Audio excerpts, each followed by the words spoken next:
if you take a person and you have them close their eyes and mentally rehearse doing bicep curls in their mind, and they come for 1 hour a day into a clinic, you add the emotional component of stronger, harder, more intense, and they practice that with their eyes closed, never lifting a weight. At the end of 2 weeks, their muscle strength increases by 13.5%. So that means then, when we're truly present and we add an emotional component, if you can do it in the present moment and stay present and repeat it over and over again, when the brain is in the present moment, it will not know the difference between the real life event of contracting your muscles and doing it in your mind.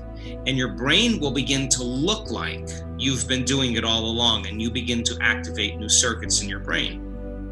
And if you repeat it, you fire and wire it, more circuits begins to create a neurological network, a new level of mind.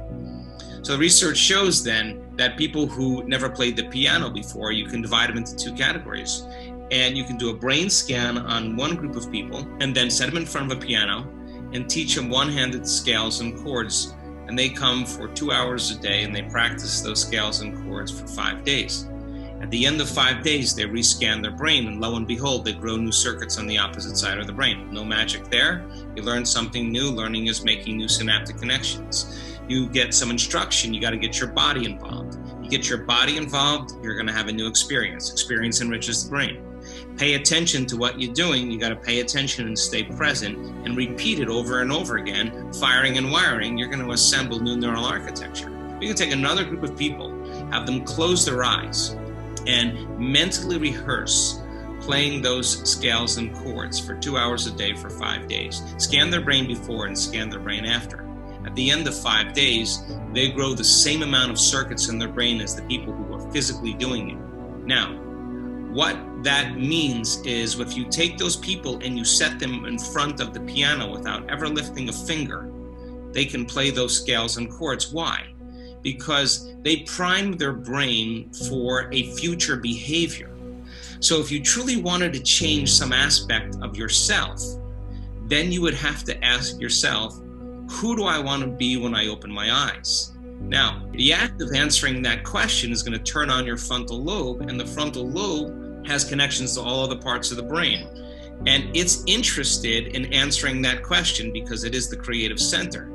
So as it begins to scan the landscape of the brain, it can only gather information from things you've intellectually learned or things you've experienced in your life.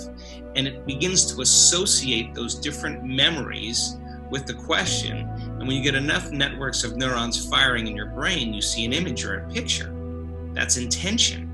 And then as you begin to live and rehearse who you're going to be, you begin to do that exact same thing. You begin to install neurological hardware in your brain. Repeat it, it becomes a software program, and you begin to behave that way. Now the brain is primed. It's no longer a record of the past. It's a map to the future. Now the person can feel the emotions of their future. You're going to see a person move into a different state of being, and they are going to have all kinds of biological changes, and that begins to change their biology every single day. Some people do it faster, some people do it slower, but your muscle will get stronger. That's for certain. Mm-hmm. You will make more connections between your brain and that muscle. That's for certain. And then if you did specific physical exercises while you practiced the mental rehearsal, the physical demonstration of contracting those muscles begins to make more connections because of the experience. So now you're hitting it from both ends. Let me just say that the majority of the thoughts that we think every single day are the same thoughts as we thought yesterday. And in fact, 90% of them are.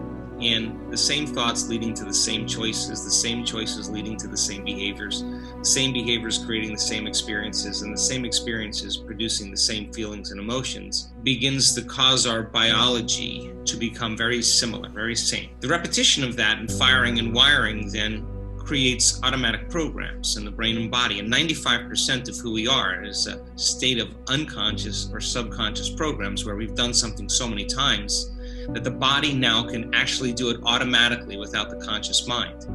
So then if you truly wanted to change and you understood that your personality creates your personal reality, and your personality is made up of how you think, how you act, and how you feel. And the present personality who's listening to this call has created the present personal reality called their life. That means if they wanted to create a new personal reality, a new life, they would have to begin to change their personality. They'd have to change themselves. And most people then try to create a new personal reality as the same personality. It doesn't work.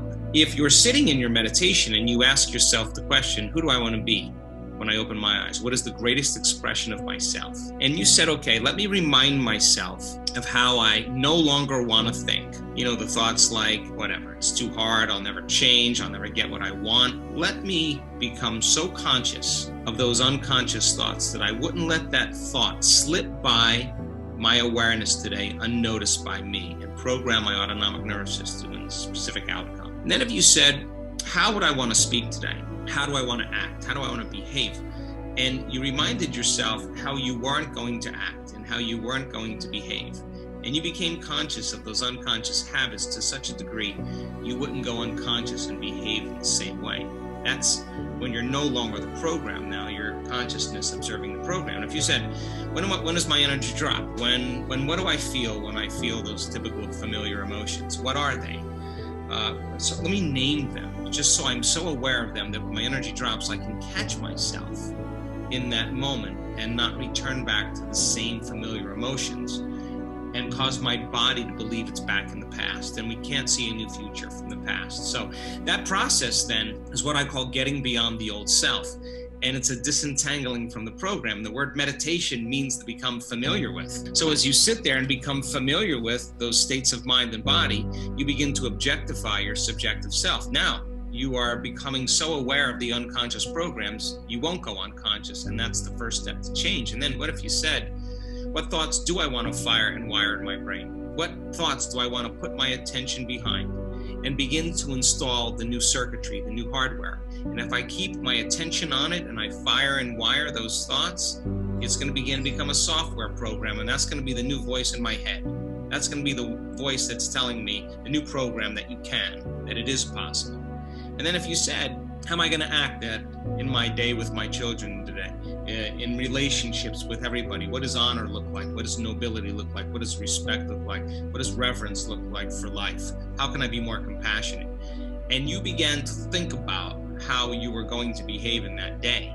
If you did it properly, just like those piano players, just like those muscle exercisers, you would begin to install more neurological hardware in your brain. And if you kept doing it, it would become the software program, and you, as I said, would behave that way. And then bringing on that elevated emotion then, and teaching your body what your future feels like before it's happened, and understanding that the body's so objective that it doesn't know the difference between the real life experience and the experience you create by emotion. That means then, if the environment signals the gene and the end product of the experience in the environment is an emotion, you could signal the gene ahead of the environment if you feel this emotion. And if you understand that, you would assign meaning to it, and you wouldn't get up until you felt it. Now, I would say then, if you kept practicing this, you would begin to neurochemically condition your mind and body into a new state of being, and that would begin to become more familiar to you, and you would begin to think differently, begin to act differently, and you would begin to feel differently, and that's a new personality. And many people who heal in this work, when they get on the stage and they say, we say, well, where did it go? Where did the cancer go? Where did the